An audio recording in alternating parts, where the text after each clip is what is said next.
दोस्तों आपने खबर सुनी होगी बीएसएनएल ने 50,000 टावर इंडिया में कंप्लीट कर लिए हैं 4G के। यानी कि 4G की सर्विस अब ऐसी हो गई है कि बहुत सारे लोगों को मिलनी शुरू हो गई होगी। ये लोग ये बोल रहे हैं कि अगले साल के मिड तक ये लोग 5G भी रोल आउट कर देंगे, यानी कि बीएसएनएल की सारी सर्विस सभी लोगों को मिलने लगेगी। ये तो भाई खबरों की चीज है, रियलिटी ये है कि अभी भी बहुत सारे लोगों को 4G नहीं मिला है। लेकिन बीएसएनएल एक ऐसी सर्विस बनने वाली है जो शायद जियो के बाद अगर कोई बड़ी कंपनी होगी इंडिया में चलेगी तो वो बीएसएनएल ही होगी। मैं ऐसा क्यों कह रहा हूं? देखो, सबसे पहली बात, वोडाफोन आइडिया की बात करें तो वो अपना 5G नेक्स्ट ईयर लॉन्च करने वाला है। स्टार्टिंग में कुछ सिटीज में करेगा, देन धीरे धीरे रोल आउट करेगा, उसको भी 1 साल लग जाएगा कंप्लीट होने में। तो इसको कंपटीशन से हम थोड़ा सा हटा ही देते हैं। बात करें एयरटेल की, तो एयरटेल का जो 5G चलता है वो स्टैंड अलोन 5G नहीं है, वो नॉन स्टैंड अलोन 5G है, यानी कि वो एग्जिस्टिंग 4G इंफ्रास्ट्रक्चर पर काम करता है।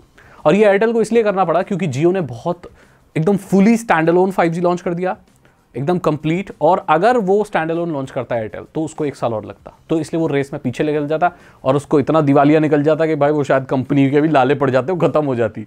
इसलिए जैसे तैसे हो सकता है उसने भाई 5G लॉन्च कर दिया।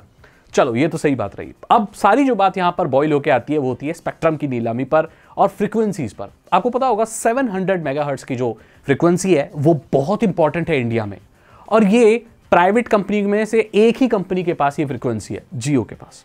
जियो के पास 700 मेगाहर्ट्ज की फ्रीक्वेंसी है।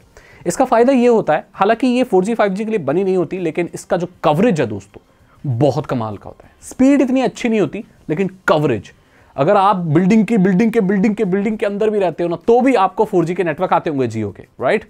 इसका मतलब है कुछ तो अच्छा कर रहे हैं ये लोग। नॉर्मली जो 4G और 5G टेक्नोलॉजी है ना, वो बिल्डिंगों के अंदर इतना नहीं जा सकती है, ठीक है, तो वो पेनिट्रेशन में दिक्कत करती है।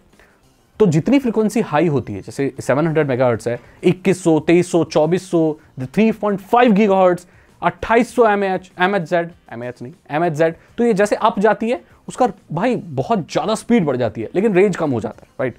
तो अब ये बहुत ही बैलेंस वाली फ्रीक्वेंसी है, ये जियो के पास है, और ये एक सरकारी कंपनी के पास भी है, बीएसएनएल के पास। अब बीएसएनएल को ये खरीदनी नहीं पड़ी, क्योंकि ये पता है इंडिया में सबसे महंगी फ्रीक्वेंसी है ये। जियो ने खरीद ली, उसके पास पैसा है भाई, मानी, पैसे की कमी नहीं है, बाकी किसी के पास नहीं है।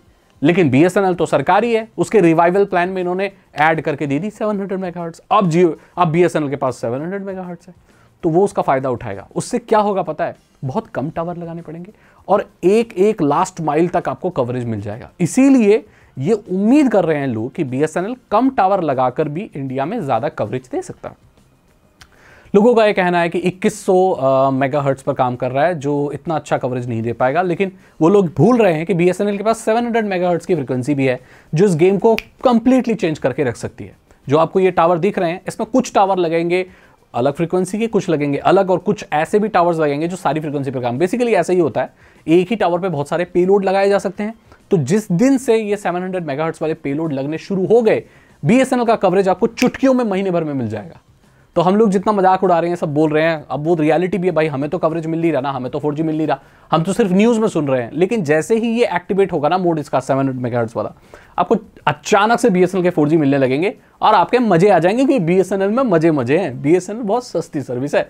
मैं तो ये सोच रहा हूँ कि जो लोग सरकारी लोग हैं, जिनको कंसेशन मिलता है, जो स्टूडेंट ID दे सकते हैं, सरकारी विभाग में ना कंसेशन लेने के और रियायत लेने के बहुत तरीके होते हैं, मतलब आप सोच भी नहीं सकते। पता, मैं जब उड़ीसा में रहता था ना, तो मेरे पापा तो सेंट्रल गवर्नमेंट एम्प्लॉय थे। तो क्या है कि हम लोगों को ना जो बिल आता था उसमें बहुत माइनस हो जाता था।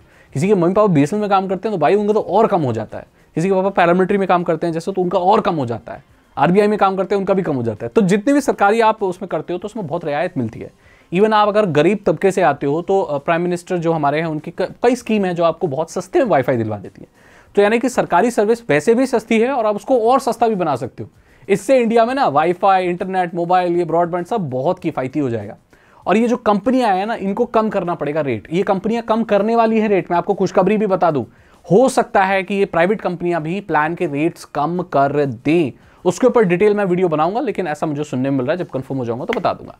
दोस्तों यही खबर है पूरी कि बीएसएनएल जो है ना भाई, वो फिर से वापस आने वाला है तगड़े तरीके से। और क्यों 700 मेगाहर्ट्ज की जो फ्रीक्वेंसी है वो इतना मैटर करती है। अगर आपको ये वीडियो अच्छी लगी तो लाइक करें, अपने दोस्तों के साथ शेयर करें। साइबर सिक्योरिटी और इथिकल हैकिंग में इंटरेस्ट तो डिस्क्रिप्शन चेक करें। मैं मतलब आपसे अगली वीडियो में। Thank you so much and good bye. Channel को सब्सक्राइब और बेल आइकन को करना ना भूलें प्रेस।